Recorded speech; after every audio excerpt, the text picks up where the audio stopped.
ulama NU minimal ya, itu tahu mendudukkan antara fikih dengan al-fiqhul wad'i, antara fikih dengan undang-undang. Jadi masing-masing itu punya peran sendiri itu.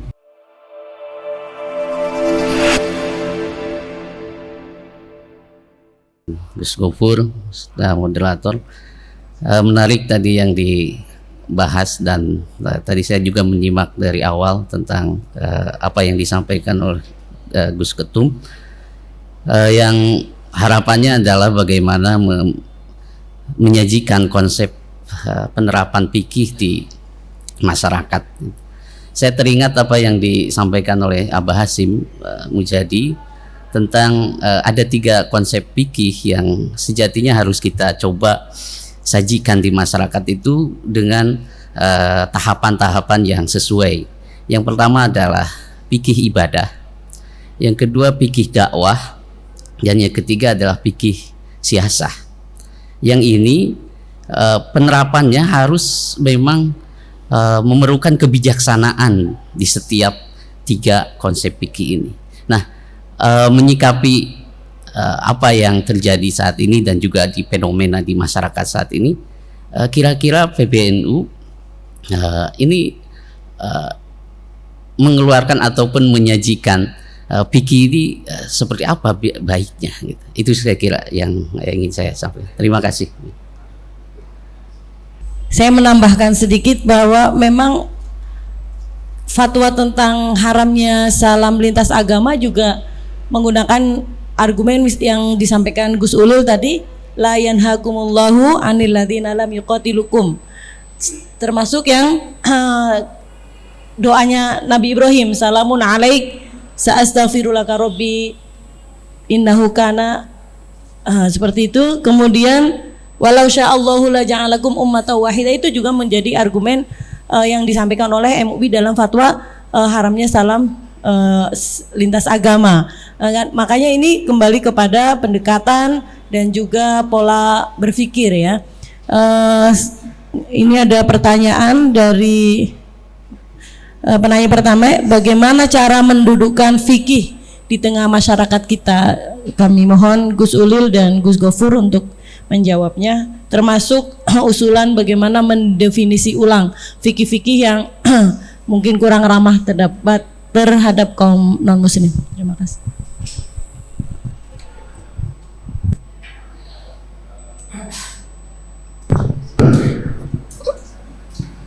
Apa yang tadi disampaikan oleh Gus Yahya dan sebagian dari apa yang sudah saya sampaikan tadi sebetulnya merupakan upaya ya, merumuskan langkah-langkah bagaimana mendudukkan fikih secara tepat di dalam konteks negara bangsa ya. Kalau kita lihat minimal kalau Imam Malik itu punya dalil judulnya itu Amalu Ahlil Madinah. Kalau mau menggunakan istilah itu mungkin kita bisa menciptakan istilah Amalu Ahli Indonesia atau Amalu Ulamai Indonesia Nusantara. Ya, tentu saja amal yang bukan Ahlul Madinah tidak bisa menjadi dalil ya. Amal yang bisa menjadi dalil minimal menurut mazhab Maliki ya hanya amal Ahlul Madinah ya. Tetapi amal, apalagi kalau ini amalnya ulama, itu beda dengan amalnya orang-orang biasa. Meskipun kalau dilihat secara lidzatihinya, dirinya sendiri, amal-amal para ulama yang setelah generasi sahabat yang di Madinah itu tidak merupakan dalil ya. Tetapi amalnya para ulama bagi saya itu tidak bisa dianggap remeh. Karena ulama kita husnudzon pasti mereka beramal itu karena ada dalilnya. Jadi kalaupun kita mengikuti ulama itu bukan karena mengikuti ulamanya, tapi karena ada dalil di dalam amalnya para ulama ini. Ya. Nah, ulama Indonesia itu tidak semua sih ya. Ulama Indonesia pada umumnya dalam pengamatan saya itu tidak ada yang memperlawankan antara fikih kita dengan undang-undang yang ada di negeri ini. Setahu saya tidak ada. Tidak ada. Minimal ulama NU lah yang saya tahu ya. Sejak berdirinya negara ini sampai sekarang ini itu tidak ada yang mempertentangkan antara fikih kita. Saya nggak menyebut syariat karena kalau syariat itu pembicaraannya beda lagi. Tapi minimal antara fikih. Fikih itu tidak diperlawankan dengan undang-undang. Saya itu berguru cukup lama lah dengan Ki Sahal Mahfud, ini kan ahli fikih top lah Indonesia ya.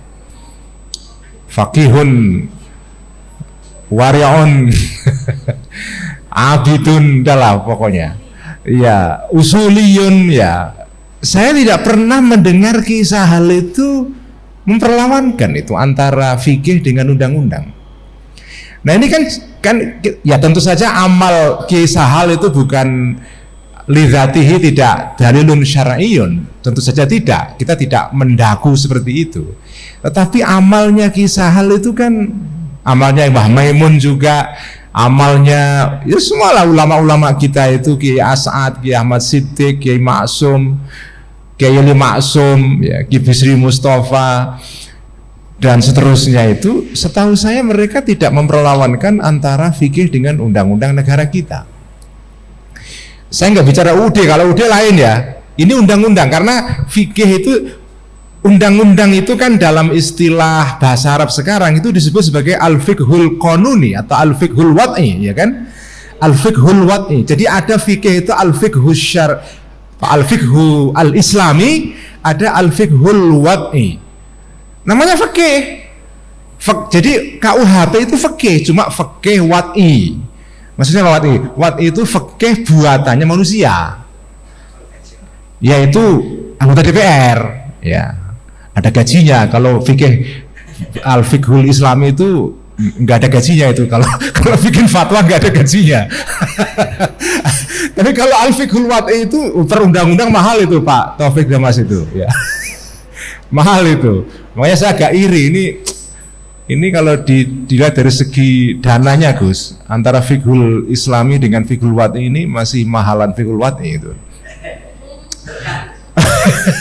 Nah, namanya aja al-fiqhul wad'i, fikih buatan manusia, tapi fikih itu.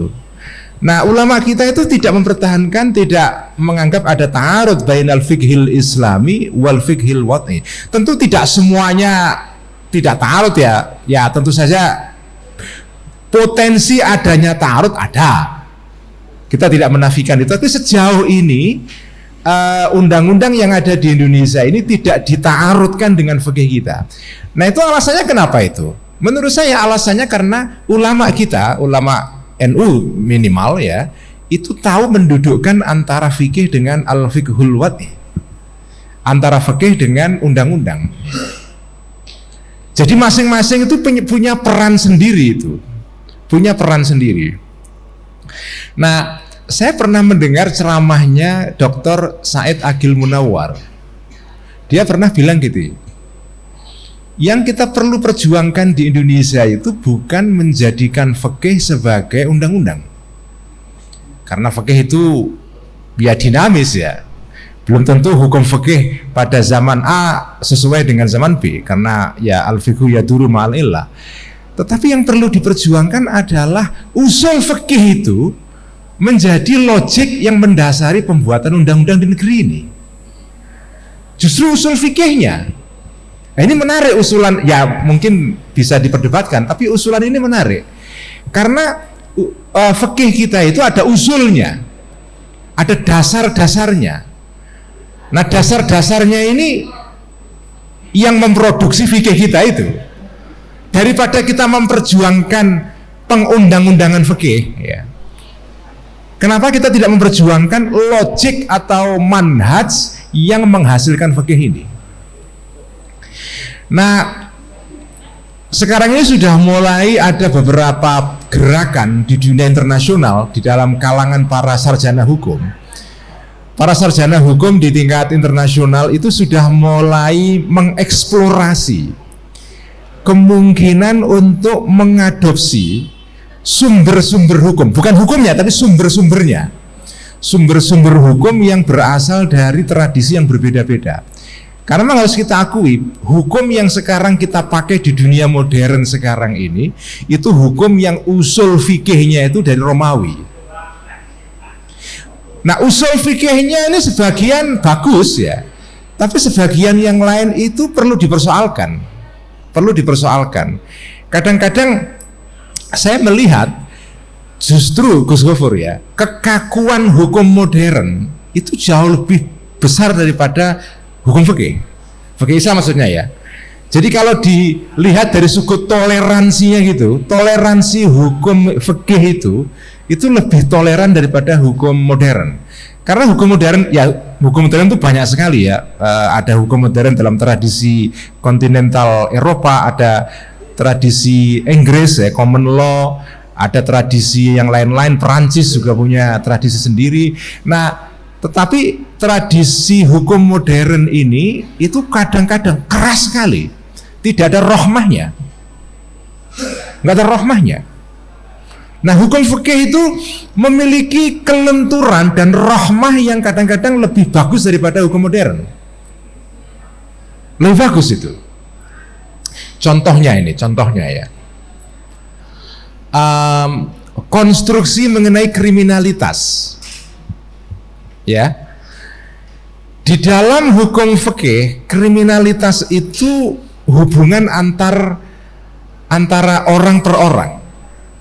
Itu konstruksi hukum fikih. Makanya dalam hukum fikih itu kalau ada seorang namanya ahli waris dari korban pembunuhan memaafkan pembunuh, itu perbuatannya langsung gugur.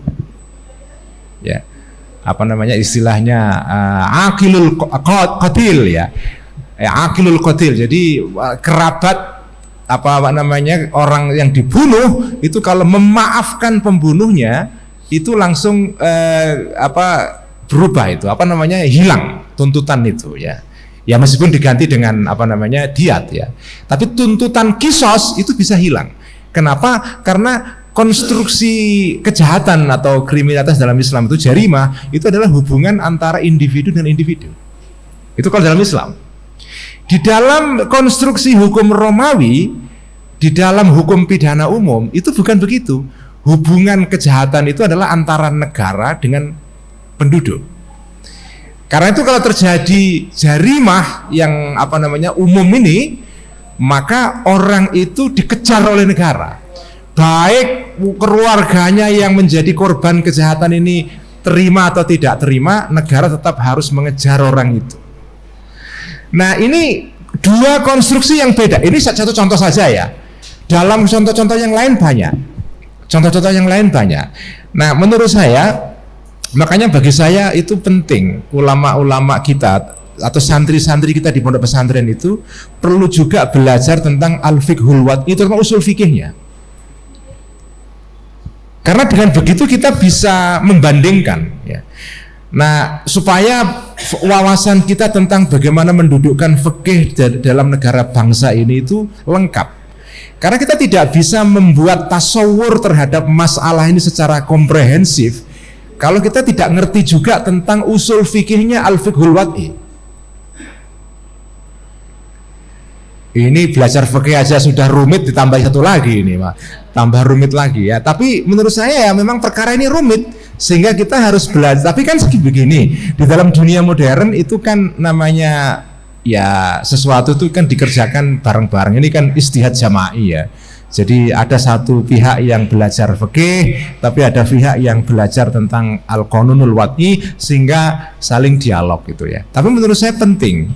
Karena terus terang di negara Indonesia sekarang ini yang berjalan adalah hukum modern yang usul fikihnya itu usul fikih Romawi.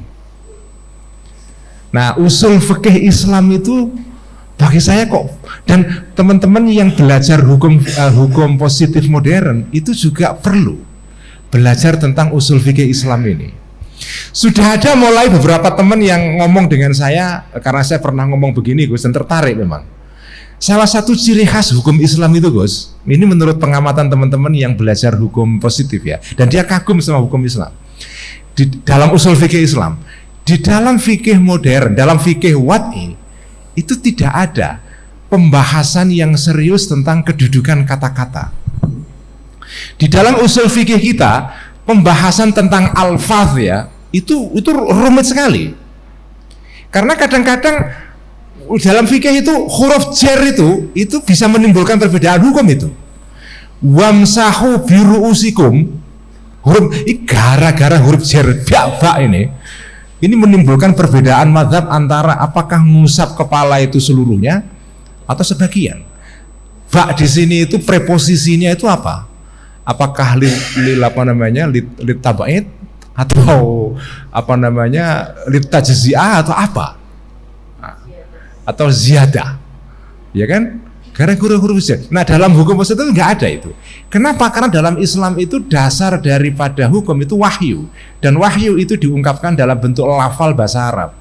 Nah lafal bahasa Arab ini, perbedaan lafal menimbulkan perbedaan hukum. Nah ini ya tapi ini di luar pembahasan itu, tapi ini menurut saya penting ya untuk mendudukkan tentang tadi itu kedudukan fikih di dalam negara Indonesia itu seperti apa. Kalau kesimpulan saya tadi itu, ulama kita tidak menta'arudkan. Jadi makanya saya mengatakan praktek hukum di dalam negara-negara muslim pasca kolonial di dunia Islam itu hukum campuran antara hukum wad'i, hukum fikih ya. Campurannya juga macam-macam, ada yang campurannya tinggi sekali ya, hukum fikihnya 70%, yang wad'inya sekian persen kayak di Mesir itu tinggi sekali campuran fikihnya. Kalau di Indonesia campuran fikihnya kecil ya lah variasinya macam-macam, tapi intinya adalah ulama tidak mempertentangkan antara hukum fikih dengan hukum wad'i, dan ini berbeda dengan pandangannya teman-teman HTI. Teman HTI dengan tegas mengatakan hukum wad'i itu adalah itu kafir. Bahkan kalau menurut Said Qutb ini ya jahiliyah, Jahilatul Qarnil Ishrin ya. Itu, makasih.